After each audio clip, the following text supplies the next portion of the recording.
Hello, welcome to video number 1 of the Art of Quarantine. So all that you need for this is a piece of paper and a pencil. This first video I want to keep as simple as I possibly can. I'm working on the assumption that you've never drawn anything in your entire life. Most of us know how to hold a pencil like this. This is how we write our names. This is how we do everything usually. But a common misconception that people have is that the way you hold a pencil to write your name is the same as the way you hold your pencil to draw. In reality, if I hold my pencil like this, my range of motion is not very big. I can only make lines that are this big using my hand. That's my biggest line. And sometimes when we're drawing, we want to make a line that's much larger, much longer.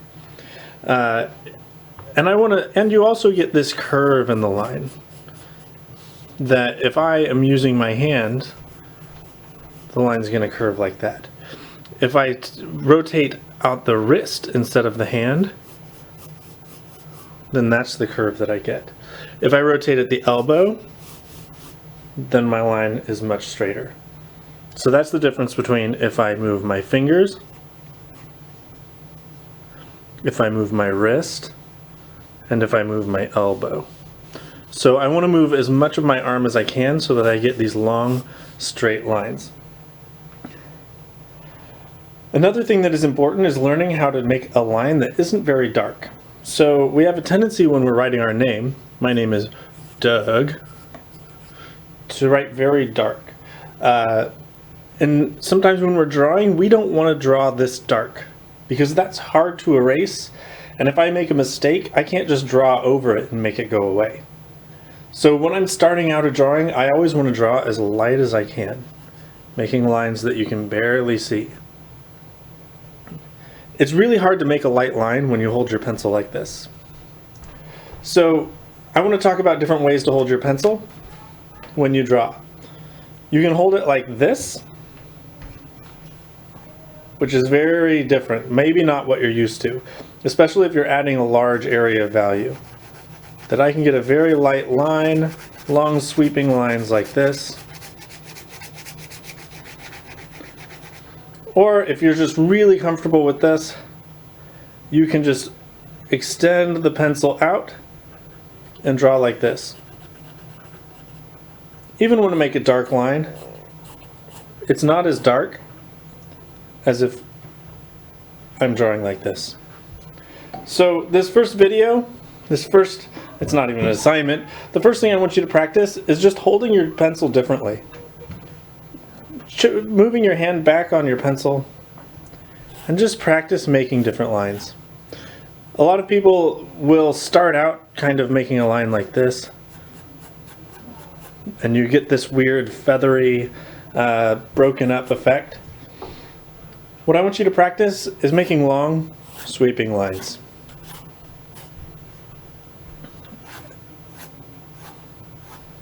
Try making a line that's curved, that has a nice flow to it.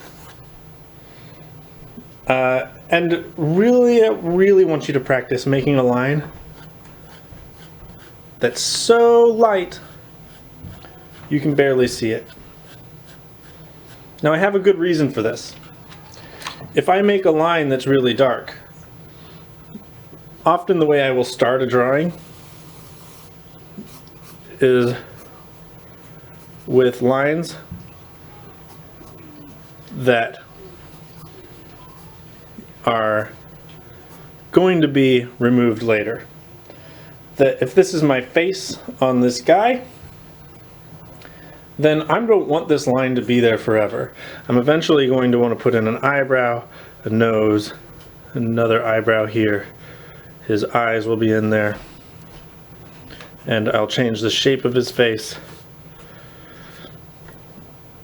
I'll be adding a lot to that, but with these lines being so dark, I'm always going to see those there unless I erase them.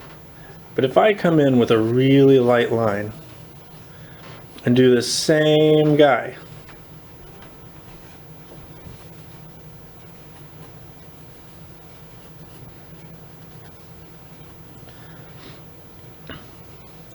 Then I can go a little bit darker.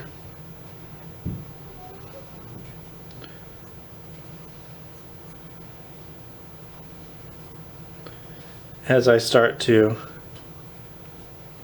add to it.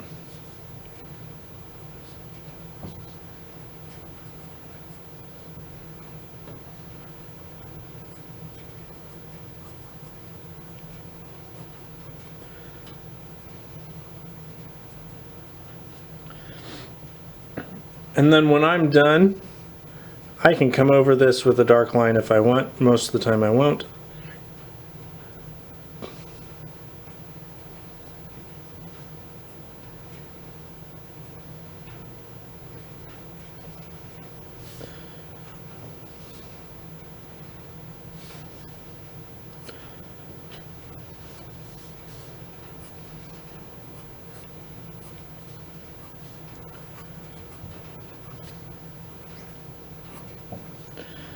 And as you can see, this is a guy that's been in quarantine for a couple days and no longer knows how to do his hair. I don't see all of these sketch lines that were underneath, so I have a much easier job cleaning this up. So that's what I want you to practice. I don't want you to practice this. This is too much. But what I want you to practice is making these light lines. Try making straight lines that go next to each other. Try making a circle. Try making a nice square. Practice making long sweeping lines. Practice making zigzags. This whole first page or a couple of pages, I want you to just fill with some very light scribbles and move your hand back on your pencil just to get comfortable with holding your pencil differently and making those light lines. I don't need to push down on this paper at all. I can start out my circle not pushing at all, just letting the weight of the pencil do it, and then just starting to apply pressure until I can see a line.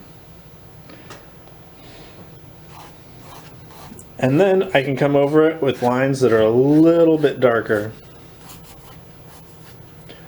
And then I can come back with lines that are a little bit darker. And then a little bit darker. Just getting used to adding those layers.